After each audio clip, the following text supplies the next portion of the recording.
Welcome back. Just before the break, we were talking about integration and a lot of other things about Muslims in Britain, Muslim Council in Britain, and the future of Muslims in Britain.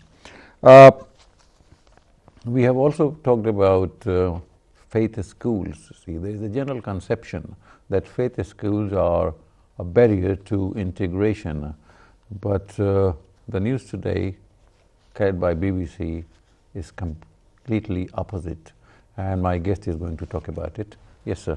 So we saw on the BBC News today, it's actually following on from the story of integration from the launch of the report. The BBC did quite a long piece on their website where they told the story of a school in the north of England known as Tawheed al-Islam Girls' School, very high achieving state faith school, or predominantly all Muslim girls. Or Muslim girls, yes. Which is the third highest in the country, third most highest achieving in the country. GCSEs. GCSEs up to sixth form. So they send, a lot of their students go to Russell Group universities, top universities in the country. Similarly, the boys, the equivalent boys, Tawheed Islam Boys School has also been high achieving, third highest in the country as a state school. So these are, I mean, I read some of the quotes from the children, you know, how happy they were in the school, you know, it was a high achieving school, they were doing really well, a successful school. And there are similar schools around the country. And actually Muslim faith schools are a very, very low number comparatively to Christian and Jewish schools. Predominantly the Christian Roman Catholic schools, you're in higher numbers, like a few thousand.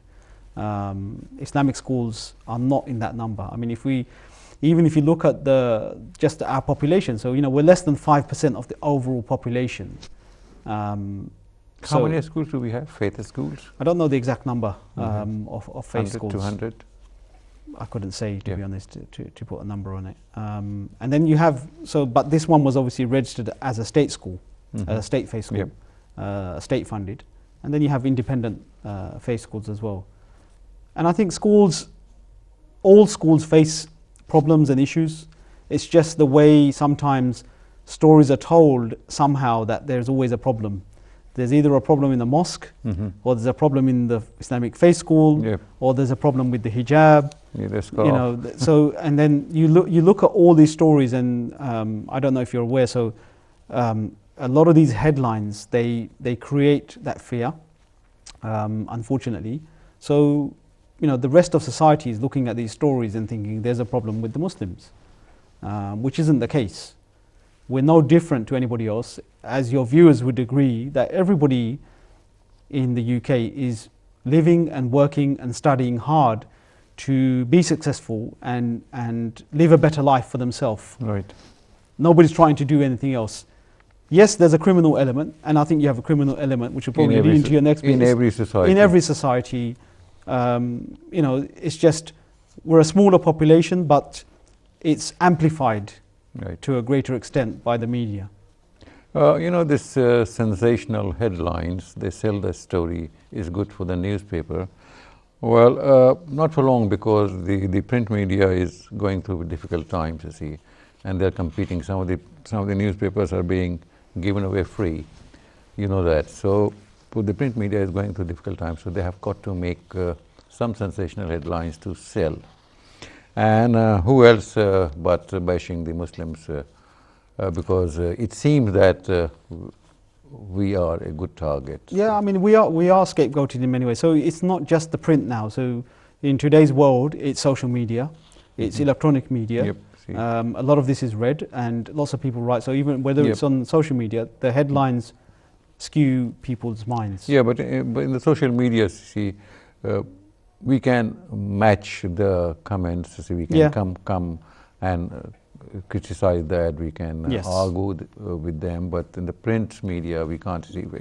If you write an article, it's a longer process. If you write an article, send a letter. See, the letter will be published, but you'll be surprised at what you wrote and what got published. So it happened that, I mean, I tried that many times, and I did succeed in getting my articles printed, but not the entire article. part of it was? We've had some good letters printed in the Times and Telegraph, the right to reply, where we challenged certain headlines and stories. The Sunday Times had something to do with MCB, isn't Yes, it? they Some did. time ago. Recently they did. Recently. Yeah. So What was that? So this was written by a journalist who's very well known, where he wrote a story saying that the government was engaging with MCB, and the headline was referring to MCB as hardline Islamist. So we wrote to the paper, but we did a much more longer response on our website, and everybody can see that. It's in the public domain, and the article in the Sunday Times was written by no other than Mr. Andrew Gilligan, so he was very well known. But what we did was we responded to the article. He used to be in Telegraph. But he left. They didn't say why he left, but he lost a major defamation case. He or did the Telegraph a lot of did. writing on Tower Hamlets. He did, and he had to have, on one particular story relating to one person, which is on our website, you will see it, he lost a defamation case, and they had to remove about 17 articles from the Telegraph because they were proven to be untrue. Right.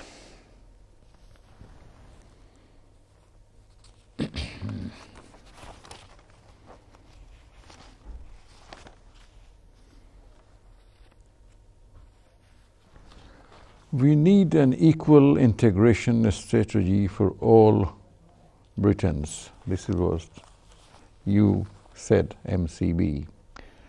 MCB has published a special report showcasing diverse voices on integration in the UK. Equal integration. What is equal integration? We want equality in society, so it shouldn't be one rule for Muslims and another rule for everybody else. Right. And the language comes from what I mentioned earlier, that the previous studies and reporting that was done by the government placed a lot of emphasis on particularly Muslim communities. For example, if you saw some of the news releases from the government, they were talking about more people need to learn to speak English. If you go back a bit further from their the Casey review, there was a lot of focus on Muslim women, particularly, that not enough of them speak English, and because of that, it can lead to extremism. I mean, because their children are not communicating with them well, they're growing up differently, and they're being led into extremism. There was no real hard evidence to prove anything. If you look at the census data, and which we produced in our report, British Muslim in Numbers, only 6% of the Muslim population struggle to speak English. So that's a very low number, considering that a good proportion of the Muslims aren't even born in the UK. Right. So out of the total Muslim population, about half, just under half, I think about 40% are from abroad, who've come to live here or not born in the UK. But only 6% struggle to speak English. In fact, and the largest proportion of people who struggle with English are other white. That's the actual category. Because so they pinned it down to Pakistani and Bangladeshi people who couldn't speak English well, but the actual number, when you total it up, is still lower than the category that's classified as other white. Yeah, I mean, a lot of people don't speak English well. I mean, they speak English, but they don't speak English well. So, what is well? Yeah, well, interpretation is nothing. That's it, see. You also talk about removing the barriers. What are the barriers in integration? Understanding? The barriers to integration? Yeah. I didn't quite follow your question, so... I mean, suppose a community wants to integrate. Oh, sorry, I know. So one of the things I mentioned when I spoke on Wednesday was we can't look at the government's view around integration in simplistic terms, that Muslims have to come out and learn English and go and meet people and move into areas where they can intermingle without taking into context the barriers that they face in society Right. as a community. Deprivation. Muslims live in the 10 most deprived areas in the UK. So the largest populations of Muslims, they live in the most deprived areas. They face housing issues, they face poverty, they face education issues, you know, with the schools that they go to. So a number of issues are there which are not, it's not something done by their own selves. Right. It's being done to them. And amongst all of this, it's as though they're to blame because they're not integrating or they're not making the efforts when they have a number of issues which are preventing them from blending well with society. They have a lot of challenges within their own society themselves, just trying to progress.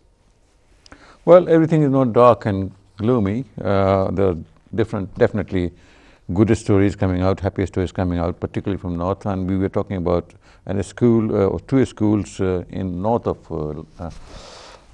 England and not north of London, as people would have wished. I had asked you, I think, something like, what is the future of Islam and Muslims in Britain? Are we going to get to that question or the answers, you see? Briefly. It's not dark and gloomy. I think one of the things I didn't mention was, for example, Muslims contribute around £30 billion per year to the UK economy. Mm-hmm, mm-hmm. We produced a booklet on that as well. Mm-hmm. So when you look at business, enterprise, employment and contribution to society, it's huge. Muslims are one of the biggest givers to charity within the UK. Last Ramadan, the Ramadan before that, they contributed almost £100 million to Mm-hmm. charity. Mm-hmm. We have Muslim charities or other charities? well, it didn't specify; it just said Muslim givers, Mm-hmm. so they could be given across the spectrum. Right. I would assume that most of it's to Muslim charities, Yep. but then Muslim charities themselves are now doing a lot more work across society. Right. So they're doing feed the homeless, they're doing food banks. If you go to different cities up north, whether it's helping the homeless, you know, helping wider communities on a range of issues. One of the best recent examples is the response by National Zakat Foundation, Mm-hmm. which was able to give out cash to the victims from the Grenfell fire, and their support went to Muslims as well as non-Muslims. We are nearly at the end of the conversation here today. What are the future plans of MCB? MCB as an organisation, I think, you know, we're coming to our 20 years. We've just sort of into the 20th year, alhamdulillah. I mean, there's a strong history there. And looking forward, what we'd really like to do is to create an organisation which Muslims in Britain feel proud about, and we're able to serve our communities within the UK to be successful within wider society. Well, Mr. Harun, thank you very much. Thank you. It was a pleasure having you, sir. Thank you. Great to talk to you. Thank you for being with us today, and I hope that you've enjoyed the show as much as we have. See you next week, same time, same channel, with another very distinguished person. Bye for now. In the meantime, take care.